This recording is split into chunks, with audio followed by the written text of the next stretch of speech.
Since World War II, the United States has presented itself as the world's policeman and teacher. It even fought a Cold War against the former Soviet Union to prove that in some way the free market was better than communism. However, within the United States itself, the social statistics tell a very different story. 10 million people have no job. The national debt is $18 trillion. And many in the United States feel their government has no answer to the hardship and hopelessness that they experience every day of their lives. They feel abandoned and let down by the very ideology which the United States has used as a reason for attacking other countries. So what do the American public feel are the biggest internal challenges facing their country? Are they concerned about the poverty, the unemployment, the lack of decent housing?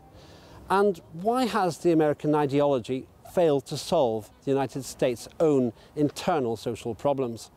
These are the simple questions we set out to answer, and we began by asking the public in Washington what they regarded as the biggest social and economic challenges facing their country. Here's what they said. Well, the rich are getting richer, and everybody else is going downhill. You know, our tax system has lost is no longer progressive. It favors the wealthy. I'd say it's inequality. Yeah, that's in a nutshell. I really think that, especially in America, that partisanship is the biggest social problem that we have. I've noticed that, like, basic social issues that, you know, could take logic to solve, people want to spin those into political problems. And then, like, without thinking, whichever side you lean, you automatically choose that side without, like, thinking about the actual problem. I think employment is a problem. They usually are around the growing divide between the haves and the have-nots. That is, how do we, as a Christian nation, supposedly treat folks who don't have a whole lot, as opposed to the greed that seems to be winning out right now? I think definitely healthcare is a big one for the United States.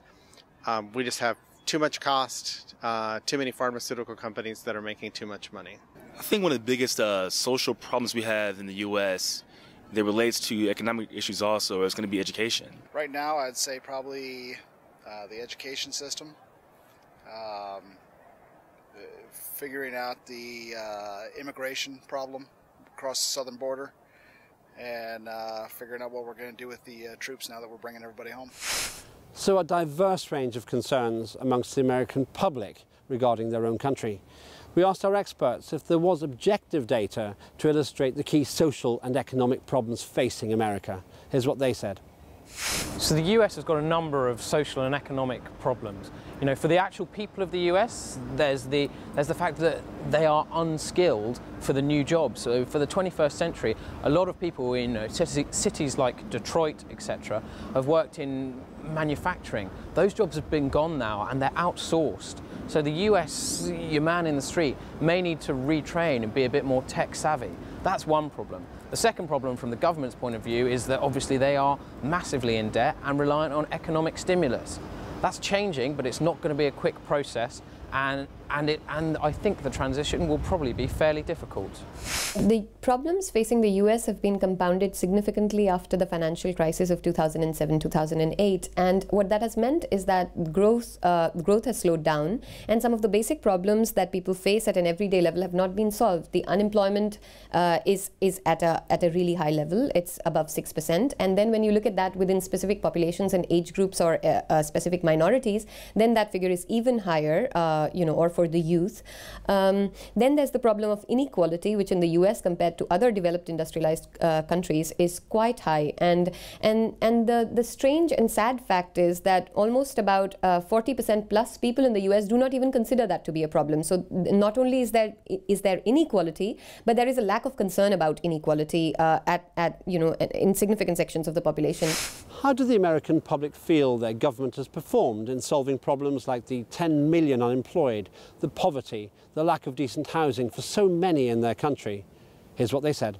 You know, I don't So I think in terms of how the government's responded to, or how they performed for issues like housing and unemployment, I think the government tries, but the government ultimately, sometimes it's their role and sometimes it's not. And so I think we really struggle as a country to really figure out how to do that. Well, I'm a realist, and I don't think there's a lot of simple answers for this. So am I happy? No. But do I think the other side from the current administration has better ideas? Absolutely no. Well, I don't think he's done anything. I think there's more people unemployed now. He's given more benefits to people who are unemployed. And I don't think the accurate count of how many people we have unemployed is getting less. I think they're just reporting it differently because we have more people in the United States and the unemployment is still high. I think the problem is the breakdown in the ethics and the degree of what people want to do on their own here, so that you just don't get everything for free.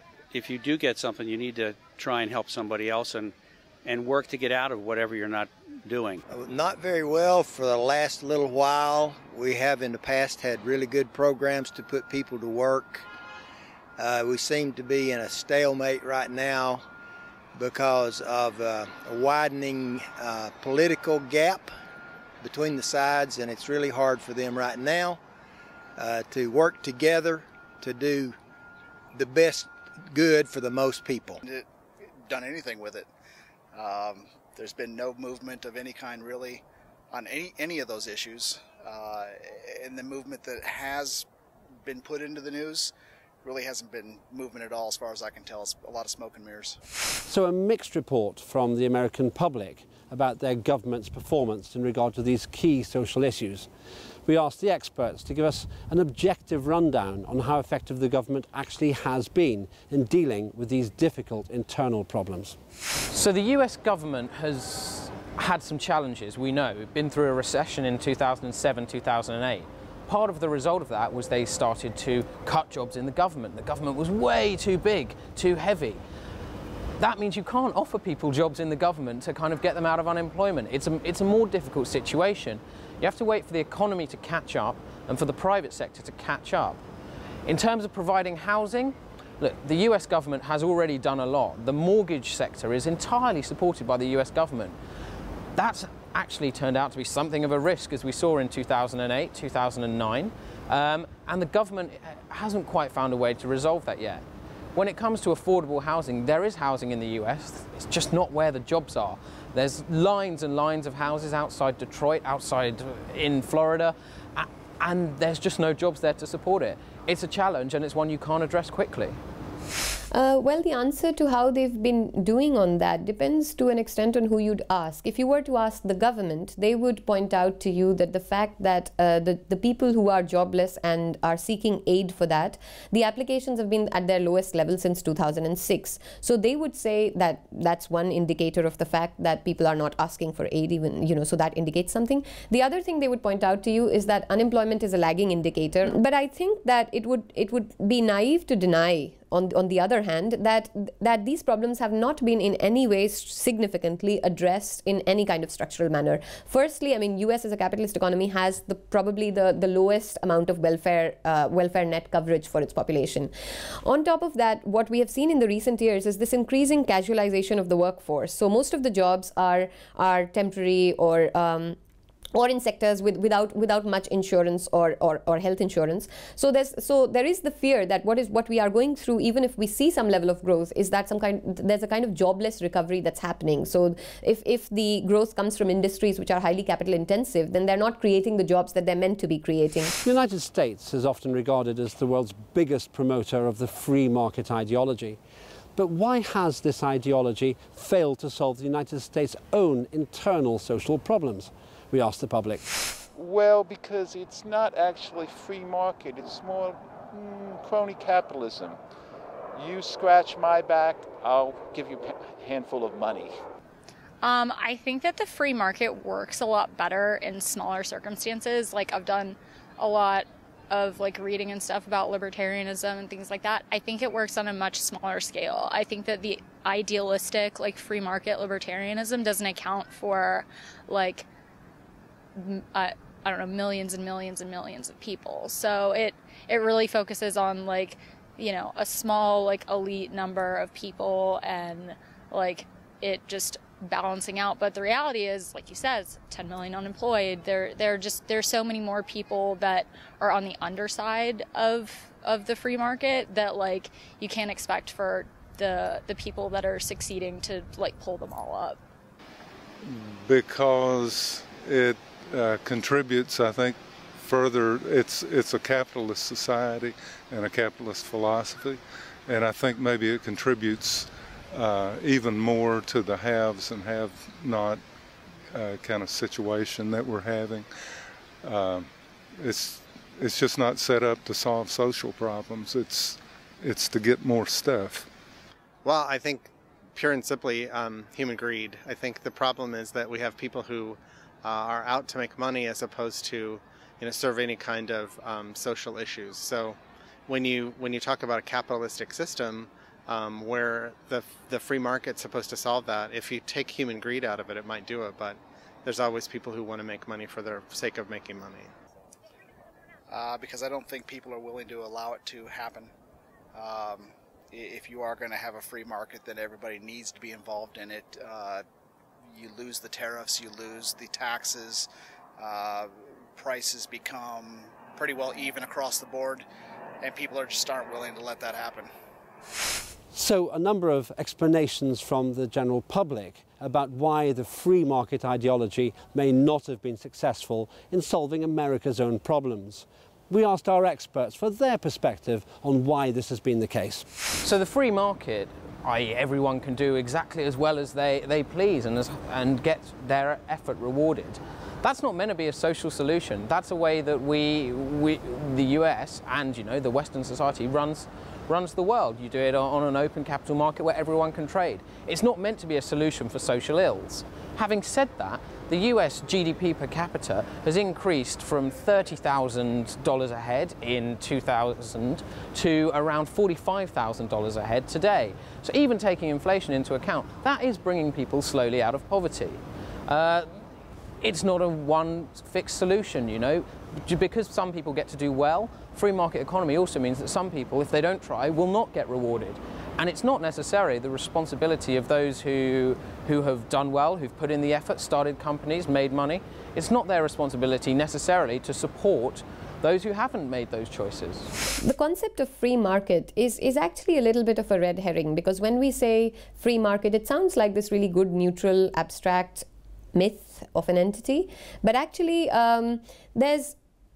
markets are never really free in that sense, because there's always power that plays a role, structures, disparities that play a role in how markets form, how markets function. There's always regulation. So there's no such, I mean, it's very abstract to talk of something like the free market. And it is an ideology that was never designed, actually. It was never meant to address social problems. So inherent in the concept of a free market ideology is an abstraction that relies upon a very theoretical construct of the market, abstract people, and completely does not look at questions of power, whereas that's nothing like what real-world markets are. In real-world markets, people's identities play a very important role in who they are, what kind of life chances, opportunities, trading chances they get, how the market functions, how it is regulated. You know, there can be various kinds of barriers to trade.